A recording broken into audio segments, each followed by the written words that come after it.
Case number 1. Gloria Ramirez, the Toxic Lady, February 19, 1994. Riverside General Hospital, California. Gloria Ramirez, age 31, arrived in the emergency room. She was dying from cervical cancer, advanced stage. Her body was shutting down. The medical team began standard emergency procedures, drew her blood, started administering medications, trying to stabilize her. That's when things went wrong. A nurse drew blood from Ramirez's arm. She noticed something strange. The blood smelled like ammonia, and there were manila-colored particles floating in it. She showed it to another nurse. They both smelled the ammonia odor. Then the nurses started fainting. Within minutes, multiple staff members collapsed. 23 hospital workers fell ill. Some experienced difficulty breathing. Others had muscle spasms. Several lost consciousness. The emergency room had to be evacuated. Gloria Ramirez died that night. But the mystery was just beginning. What caused hospital staff to collapse? What was in her blood? Hazmat teams were called in. The hospital was treated as a contaminated site. Staff members who fell ill were hospitalized. Some suffered symptoms for months afterward. Initial theories suggested mass hysteria, but that didn't explain the physical symptoms. People don't faint from mass hysteria. They don't develop breathing problems and muscle spasms from psychological suggestion. Toxicology teams analyzed samples from Ramirez's body. They found something unusual. Dimethyl sulfone crystals, DMSO, dimethyl sulfoxide, had apparently converted to dimethyl sulfone in her body. When exposed to oxygen, it may have created dimethyl sulfate, a highly toxic compound. The theory: Ramirez had been using DMSO as home treatment for her cancer pain. DMSO is sometimes used as an alternative medicine. When her body's chemistry changed due to illness, the DMSO metabolized abnormally, created toxic compounds in her blood. When medical staff drew her blood and exposed it to air, toxic gas was released. That's the official explanation from Lawrence Livermore National Laboratory, but it has problems. DMSO converting to dimethyl sulfate in a human body has never been documented in any other case, ever. The chemical pathway required shouldn't occur under normal biological conditions. The concentration needed to sicken multiple people through brief exposure would be extraordinarily high. Some of the medical staff who fell ill were not in direct contact with Ramirez's blood. They were across the room. How did they get exposed? Toxic gas would disperse quickly in a large emergency room with ventilation. Alternative theories have been proposed. Maybe Ramirez was poisoned before arriving at the hospital. Maybe there was a chemical spill in the emergency room unrelated to her. Maybe it was an unknown infectious agent. None of these theories have evidence supporting them. Gloria Ramirez's family contested the toxic blood theory. They believed something else caused the staff illnesses, but no alternative explanation has been proven. The case remains officially explained by the dimethyl sulfate theory. But many toxicologists are skeptical. The chemistry doesn't quite work. The timeline doesn't quite fit. And it's never happened again, despite millions of people using DMSO. Gloria Ramirez became known as the Toxic Lady. Her body somehow sickened 23 hospital workers through a mechanism that medicine still doesn't fully understand. Moving to case number 2. Case number 2. Fibrodysplasia ossificans progressiva. Imagine your muscles turning into bone. Slowly, irreversibly. Every injury causing new bone growth, until your body becomes a living skeleton, frozen in place, unable to move. That's fibrodysplasia ossificans progressiva, FOP, one of the rarest genetic diseases on Earth. One case per 2 million people. Fewer than 1,000 confirmed cases worldwide. The condition was first documented in the 17th century, but we still don't fully understand it. And we have no cure.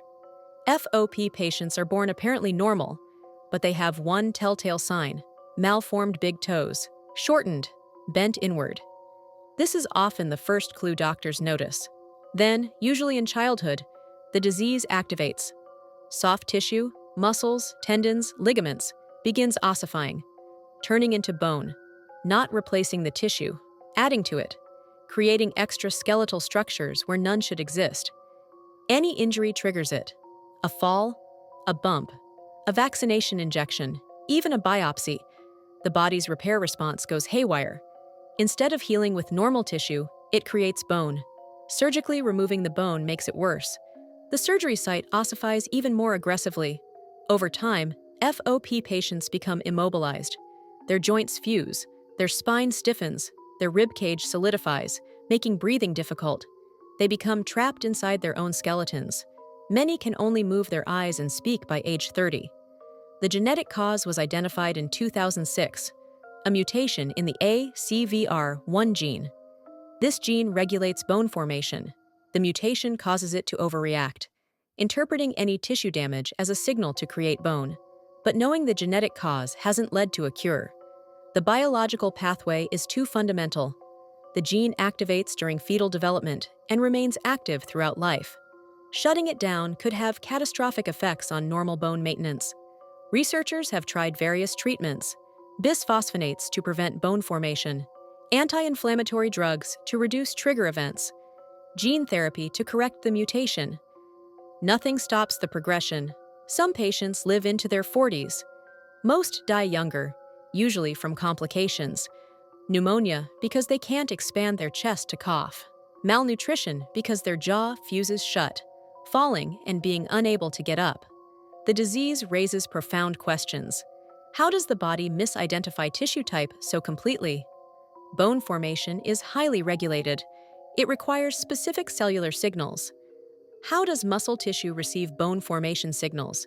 And why is this mutation so consistent?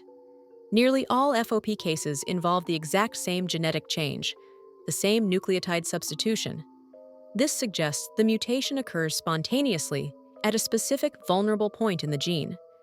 But why that specific point? Why not others? One of the most famous FOP cases was Harry Eastlack, diagnosed in the 1930s. By his 40s, his entire body had ossified. He could move only his lips. He donated his skeleton to medical science. It's displayed at the Mutter Museum in Philadelphia. Showing the extent of extra bone formation, his skeleton has twice the normal amount of bone. FOP patients describe feeling their bodies harden, feeling flexibility disappear, knowing that each day they'll be slightly more immobile than the day before. It's a slow transformation into living stone. Medical science understands the genetic trigger, but not how to stop it, not how to reverse it, not how to prevent the body from creating bone where bone shouldn't exist. Fibrodysplasia ossificans. Progressiva remains one of medicine's most challenging mysteries, a condition where the body's repair system becomes its own worst enemy, where healing means becoming trapped. Moving to Case 3 in Part 2. Case number 3, Klein-11 syndrome. Imagine sleeping for weeks, waking only to eat, then falling back asleep, missing school, missing work, missing life. For no apparent reason. That's Klein-11 syndrome. Also called Sleeping Beauty syndrome, one of the rarest sleep disorders known to medicine, affecting approximately 1 in a million people. Only about 1,000 cases documented worldwide. The syndrome usually begins in adolescence.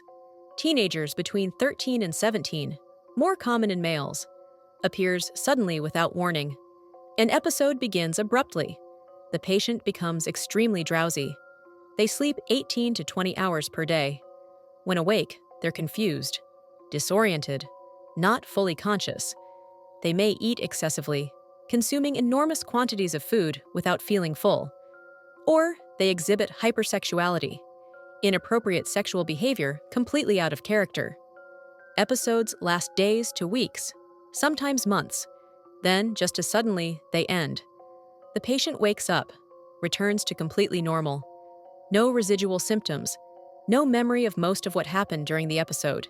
But it returns, weeks or months later.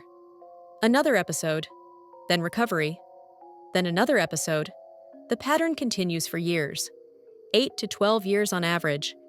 Then, usually in the late 20s, the syndrome disappears. Forever. Without treatment. Without explanation. Doctors don't know what causes it. Brain scans during episodes show reduced activity in certain regions. The thalamus and hypothalamus show decreased function. These areas regulate sleep-wake cycles. But why do they malfunction, and why do they spontaneously recover? Some researchers believe it's autoimmune, the body attacking parts of the brain. Others suggest viral infection triggers it. Flu-like illness often precedes the first episode. Maybe a virus damages sleep regulation centers. But no specific virus has been identified. Genetic factors may play a role. Some families have multiple members with the condition, but no specific gene has been found. If it's genetic, it's a complex inheritance pattern we don't understand. The most famous case is probably Beth Goodyear, British woman who slept for weeks at a time throughout her teens and 20s. During episodes, she'd wake only to use the bathroom and eat. Missed years of school, lost jobs, relationships ended. Doctors tested everything, found nothing. Eventually, in her late 20s, the episodes stopped. She's been normal ever since. Treatment is mostly ineffective. Stimulants like modafinil can reduce sleep time slightly, but they don't stop episodes. Mood stabilizers like lithium may reduce episode frequency in some patients, but results are inconsistent. Many patients don't respond at all. The psychological impact is devastating. Patients lose months of their lives, fall behind in school, can't maintain employment. Friends and family don't understand. To outsiders, it looks like laziness, but it's not voluntary. Patients can't stay awake through sheer willpower, and the fear never goes away. Even when symptom-free, patients know another episode could start at any time. They can't plan their lives, can't commit to obligations. Every morning they wake up wondering if today is the day they'll lose weeks again. What makes Klein-Levin syndrome so baffling is its perfect reversibility. Whatever goes wrong in the brain corrects itself completely, multiple times, for years, then stops permanently. No other neurological condition behaves this way. No other disease shows such complete recovery without treatment. Medicine has documented the syndrome, described its patterns, but we don't understand the mechanism, don't know how to prevent episodes, don't know why it eventually resolves. Klein-Levin syndrome remains a mystery of sleeping and waking that science cannot explain. Moving to Case 4. South Case Number 4. Foreign Accent Syndrome. You go to sleep speaking normal English. You wake up with a French accent. You've never been to France, never studied French, but your speech has changed, permanently. Foreign Accent Syndrome, FAS, extremely rare. Only about 100 cases documented in medical literature, but it's real, and deeply disturbing for those who experience it. The syndrome usually follows brain injury, stroke, head trauma, brain surgery. Something damages specific speech centers, and the patient's accent changes. They sound foreign, not just slightly different, dramatically different.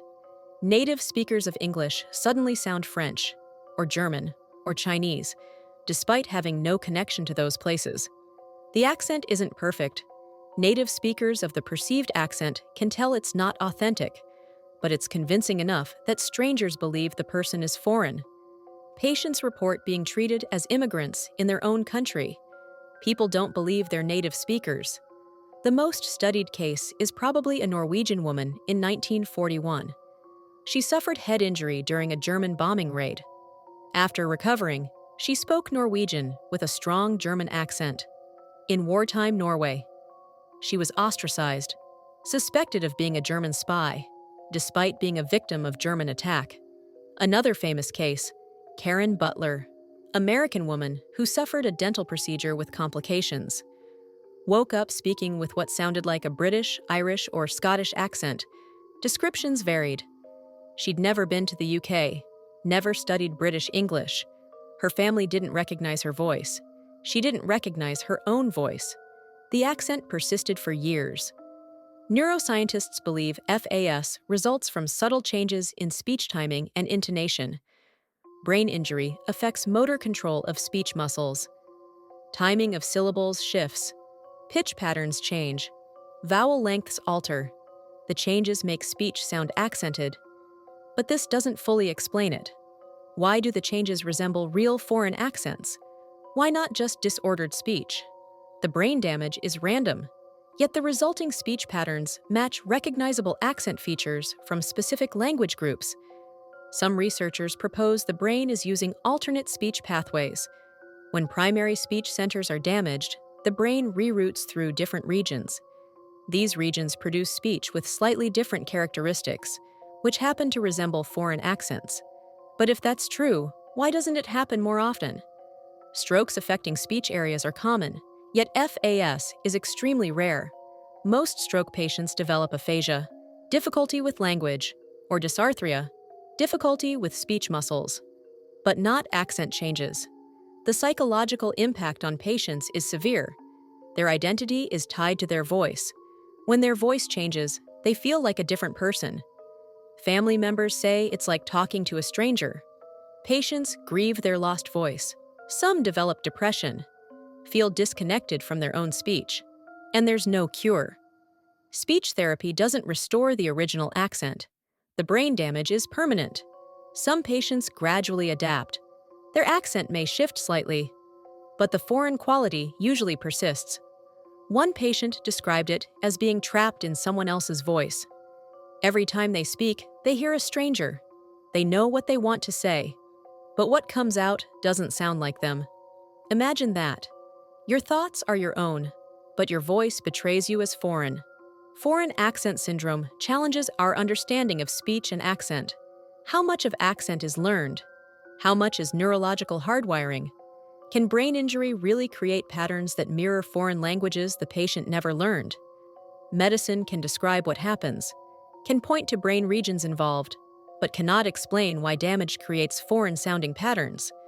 Why the brain chooses those specific speech modifications.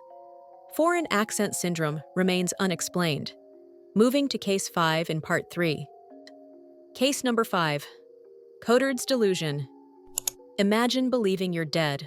Not metaphorically, literally. You believe your body is a corpse, that your organs have rotted away, that you're walking around as a dead person.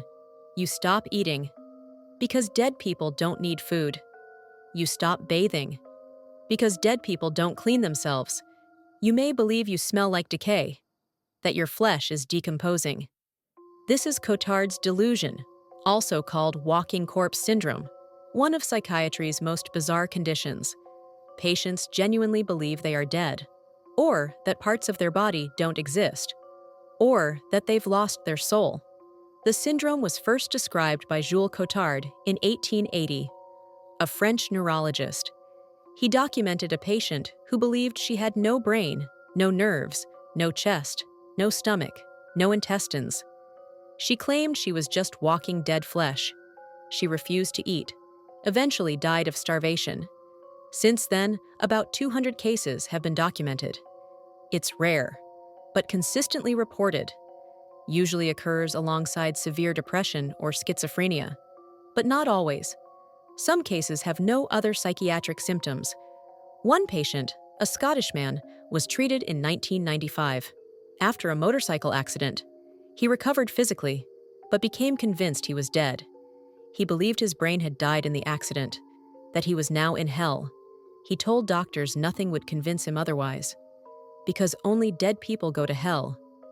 And he was in hell, therefore he was dead. Brain imaging revealed something fascinating. His brain showed reduced activity in regions processing emotion and self-awareness. The fusiform face area, which recognizes faces including one's own. The parietal regions, which integrate sensory information about the body. These areas were functioning at levels similar to someone under anesthesia or in vegetative state, yet he was conscious, walking, talking, fully aware of his surroundings, but experiencing them without emotional response, without normal sense of self.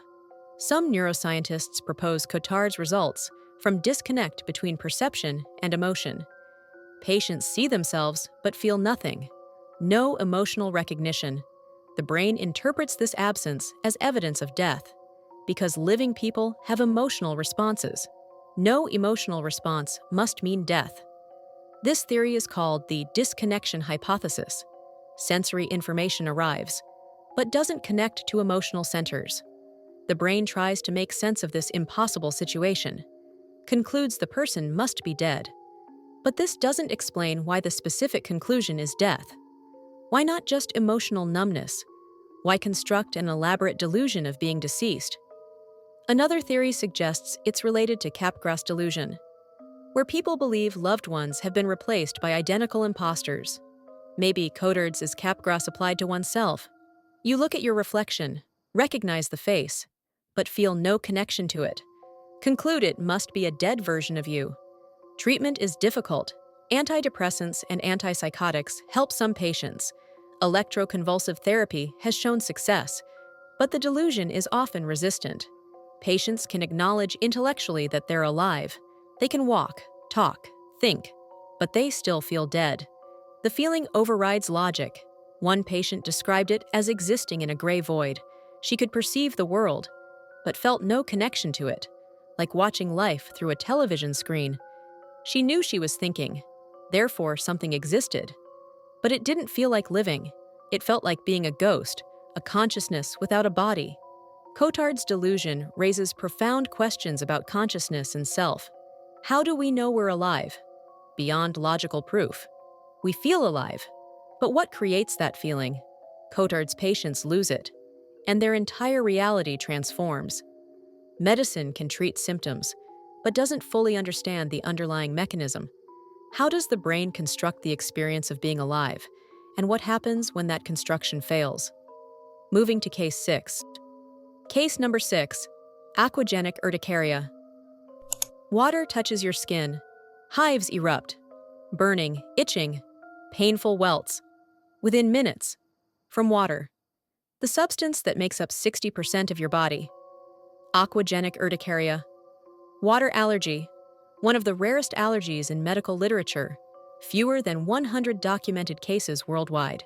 But for those who have it, life becomes impossibly difficult. Patients break out in hives from any water contact. Rain, sweat, tears, shower water, swimming. Even drinking water can cause throat swelling in severe cases. The reaction occurs within minutes, lasts 30 minutes to several hours.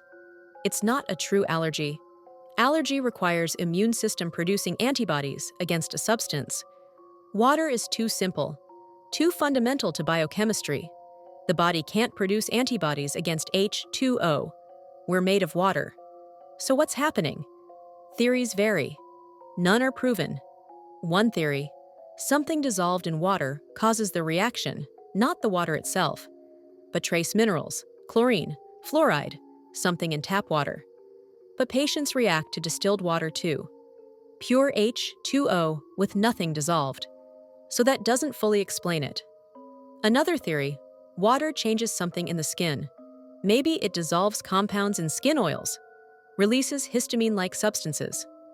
These substances trigger hives, but skin biopsies don't show the expected histamine release patterns. A third theory: water alters the skin's osmotic balance, causes cells to swell or shrink. This triggers mast cells to release inflammatory mediators. But this should happen to everyone. Why only certain people?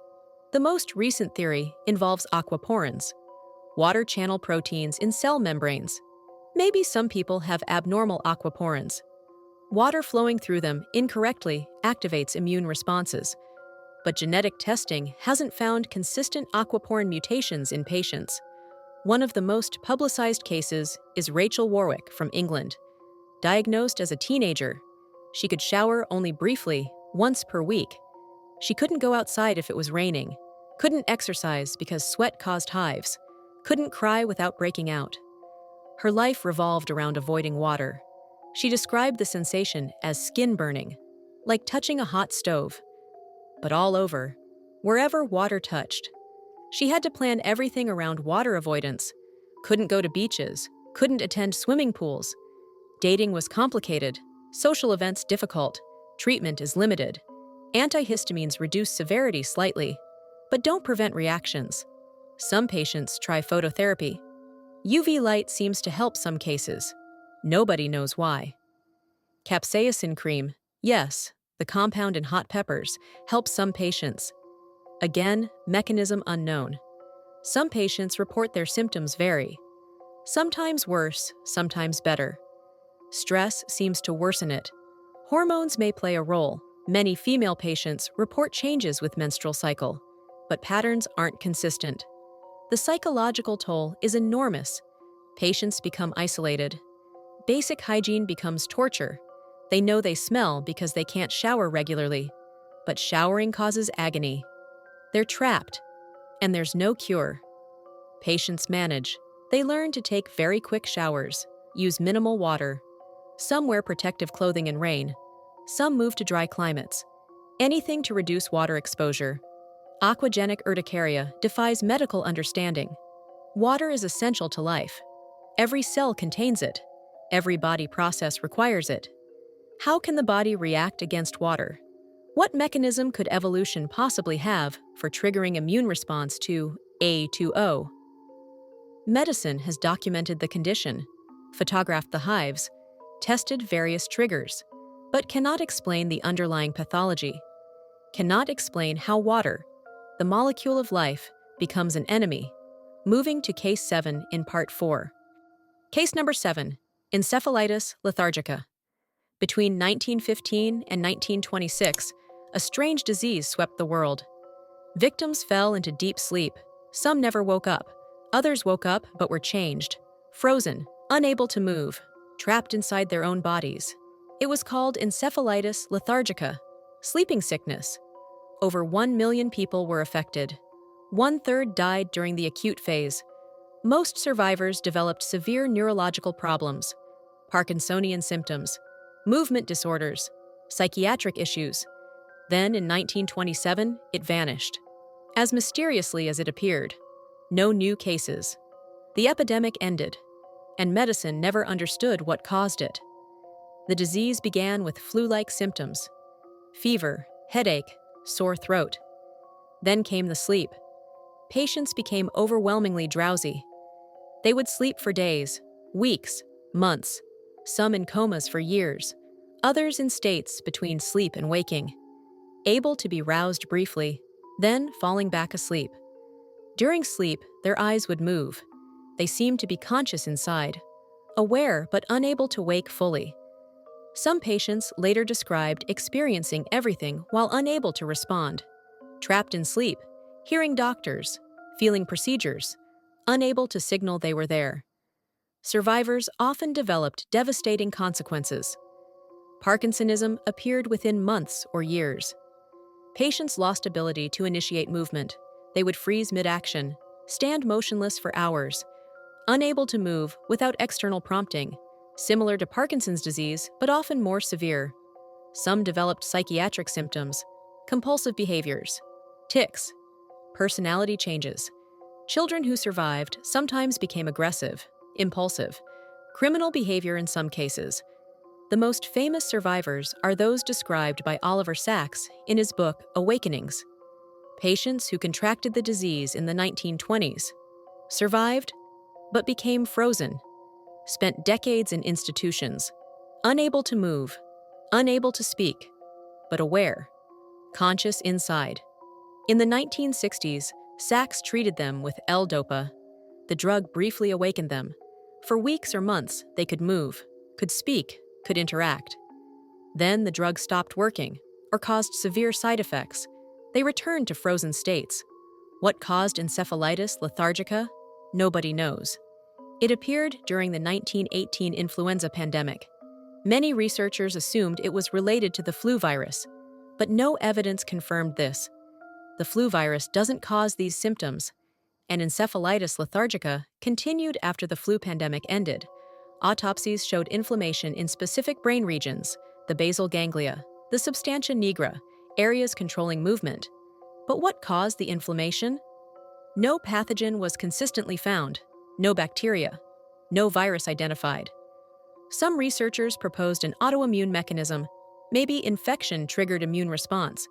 Antibodies attacked brain tissue. But if so, what infection? Why did it stop appearing? Recent research has found some new cases, very rare, maybe a few dozen worldwide in the past 20 years. They show similar symptoms, similar brain inflammation patterns, but still no pathogen identified. No clear cause. These modern cases prove it wasn't unique to the 1920s. The disease can still occur. But why is it so rare now? What changed? Why did the epidemic stop?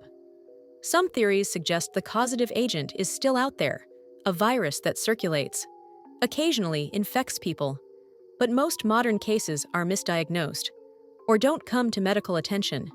The epidemic ended because the virus evolved, became less virulent, or humans developed some immunity. But these are speculation. The truth is, medicine doesn't know. We can't explain what caused one of the largest neurological epidemics in history, can't explain why it stopped, can't prevent new cases. Encephalitis lethargica remains a medical mystery, a disease that stole minds, trapped people inside their bodies, then disappeared, leaving survivors frozen in time, and leaving medicine without answers. Moving to Case 8. Case number 8. Electromagnetic hypersensitivity. Imagine walking into a room, immediately feeling dizzy, nauseated, headache pounding, heart racing, skin burning. You leave the room. Symptoms fade, return. They come back. What's different in that room? Wi-Fi router, cell phone, computer, electromagnetic fields. And you're convinced they're making you sick. This is electromagnetic hypersensitivity. EHS. People claiming physical reactions to electromagnetic fields from modern electronics. Wi-Fi, cell towers, power lines, smart meters. Here's the problem. Controlled studies can't confirm it. When people claiming EHS are exposed to electromagnetic fields without knowing it, they don't react. When exposed to fake fields, told it's real EMF but it's not, they do react. This suggests placebo effect. Nocebo, technically. Negative placebo. Belief causing symptoms without physical cause. But people with EHS insist it's real. Their suffering is undeniable. Some have abandoned modern life, moved to remote areas, shielded their homes with metal, stopped using electricity. Their lives are destroyed by this sensitivity. The World Health Organization studied EHS extensively. Concluded, EHS is characterized by a variety of nonspecific symptoms which afflicted individuals attribute to exposure to EMF. However, EHS has no clear diagnostic criteria, and there is no scientific basis to link EHS symptoms to EMF exposure. Double-blind studies consistently show people with EHS cannot detect when they're being exposed to EMF. When electromagnetic fields are present, they report symptoms at the same rate as when fields are absent. If they truly sensed EMF, they should react only when actually exposed. They don't. Yet their symptoms are real, not imagined. They genuinely suffer. Headaches, fatigue, skin sensations, cognitive difficulties. These aren't fake, but the trigger isn't electromagnetic radiation. So what is it? Some researchers propose it's multiple chemical sensitivity, not EMF, but chemicals in modern environments. Patients misattribute symptoms to EMF because that's what they notice. The Wi-Fi router, the cell tower. But actually, they're reacting to something else. Volatile organic compounds, mold, air quality. Others suggest anxiety disorder, fear of technology causing hypervigilance. The person becomes anxious about EMF. Anxiety causes physical symptoms. They interpret symptoms as confirming the danger. This reinforces anxiety, creating a cycle. Some patients have documented histories of other medically unexplained symptoms. Chronic fatigue syndrome, fibromyalgia, multiple chemical sensitivity. This suggests a pattern of somatic symptom disorders, where psychological distress manifests as physical symptoms. But patients reject these explanations. They've felt the symptoms. They know when they're near electronics. They're convinced the connection is real. Telling them it's psychological feels like dismissal. And there's a cost to insisting it's not real. People suffering need help. If medicine says it's in your head, they feel abandoned. Some seek alternative treatments, spend fortunes on shielding devices that don't work. Some become isolated, depressed. A few have committed suicide. So where does this leave us? The scientific evidence says EMF doesn't cause these symptoms, but people genuinely suffer. They genuinely believe EMF is the cause. How do we reconcile this? Medicine recognizes the suffering, but can't confirm the mechanism, can't identify how EMF would cause symptoms. The electromagnetic radiation from Wi-Fi and cell phones is non-ionizing, too weak to damage tissue. Millions are exposed daily without symptoms, yet a small percentage report debilitating reactions.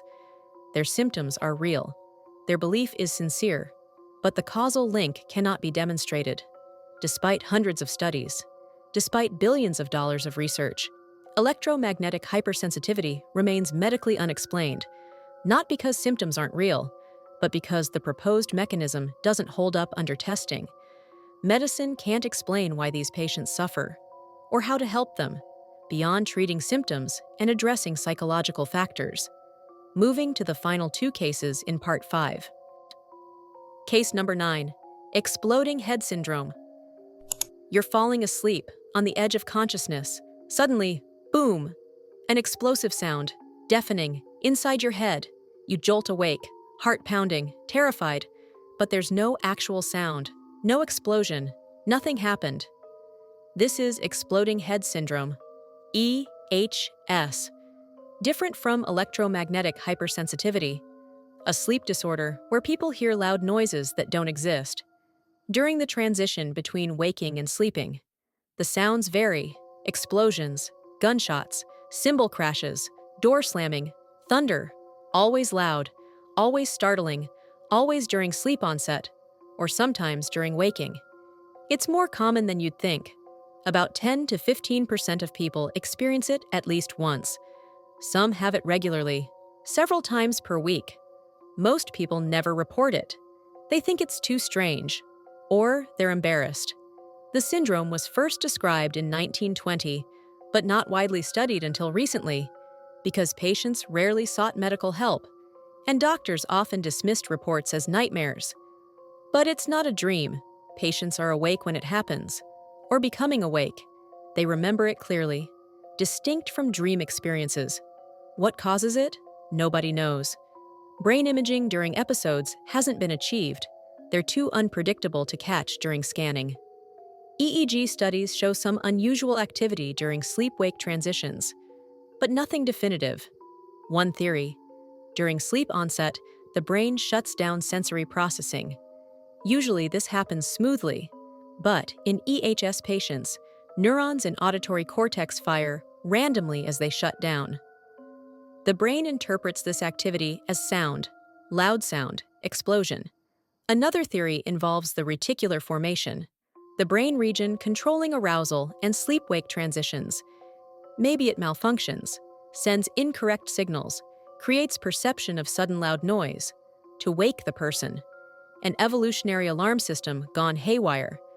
Some patients report other sensory experiences with the sound: flashes of light, electrical zapping sensations, feeling of electric shock through the body. This suggests broader sensory system involvement, not just auditory. Most patients also experience sleep paralysis occasionally, the temporary inability to move when falling asleep or waking. This connection suggests EHS involves disrupted sleep-wake transitions, the boundary between conscious and unconscious becoming unstable. The good news: it's harmless, terrifying, but not dangerous. The bad news: there's no treatment. Some patients find reducing stress helps, better sleep hygiene, avoiding caffeine before bed. But nothing reliably prevents episodes. One patient described living in fear of sleep. She knew that as she relaxed, as she drifted off, the explosion might come. She'd lie awake for hours, too anxious to sleep, afraid of her own brain. When she finally did sleep from exhaustion, the explosion woke her. It became a cycle of sleep deprivation and fear. Exploding head syndrome demonstrates how strange the sleeping brain can be, how the boundary between consciousness and unconsciousness creates bizarre experiences. Medicine can describe it, can reassure patients it's not dangerous, but cannot explain the neurological mechanism, cannot prevent the phantom explosions. Moving to the final case. Case number 10. Morgellons disease. Under your skin, you feel something moving, crawling, fibers emerging from your skin. You can see them, Colored filaments, black, blue, red, coming out of sores on your body. You collect them, show doctors, but they say there's nothing there, that you're delusional. This is Morgellons disease, or Morgellons syndrome, depending on who you ask, one of medicine's most controversial conditions, because doctors can't agree if it's real. Patients report distinctive symptoms, crawling sensations under the skin, fibers emerging from skin lesions, fatigue, cognitive difficulties, joint pain. The fibers are the defining feature. Patients collect them in jars, document them with photographs, insist they're evidence of infection or infestation. The condition gained public attention in the early 2000s. Online communities formed. Thousands claimed to have it. They shared stories, compared fiber samples, supported each other, demanded medical recognition. The CDC investigated. Between 2006 and 2012, they conducted comprehensive study, examined patients, analyzed fiber samples, performed lab tests. Their conclusion: the fibers were cotton or environmental debris. The skin lesions were self-inflicted. The condition was delusional parasitosis, delusion of being infested with parasites. Patients rejected this conclusion. They knew what they felt. They could see the fibers. How could doctors deny physical evidence? Analysis of the fibers showed they matched cotton from clothing and bandages. Not biological origin, not parasites, not unusual materials, just environmental contamination of wounds. The skin lesions showed signs of scratching and picking, not infection. Patients were creating the wounds themselves, usually unconsciously, through compulsive skin picking triggered by crawling sensations. So is Morgellons real? It depends on definition. The symptoms are real. Patients genuinely suffer, genuinely feel sensations, genuinely see fibers. But the cause isn't infection or infestation. It's a psychiatric condition, somatic delusion. Some researchers believe Morgellons is a modern form of delusional parasitosis, enhanced by internet communities. Patients find others with similar beliefs. This reinforces the delusion, makes them less likely to accept psychiatric diagnosis. Others propose it's related to Lyme disease. Many Morgellons patients have history of Lyme infection. Maybe chronic Lyme causes neurological symptoms, including altered perception and skin sensations. But this hasn't been proven, and most infectious disease experts reject chronic Lyme as explanation for Morgellons. The controversy continues. Patient advocacy groups insist it's a physical disease, being ignored by medical establishment. Doctors insist it's psychiatric, requiring mental health treatment, not antibiotics. The tragedy is patients don't get help they need. They reject psychiatric treatment, seek alternative therapies, spend money on unproven treatments. Their condition worsens. They become more isolated, more convinced medicine is conspiring against them. One patient described years of suffering. She felt things under her skin constantly. She picked at her skin, trying to remove them. She showed fibers to dozen doctors. All said delusion. She tried antibiotics, antiparasitics, supplements. Nothing helped.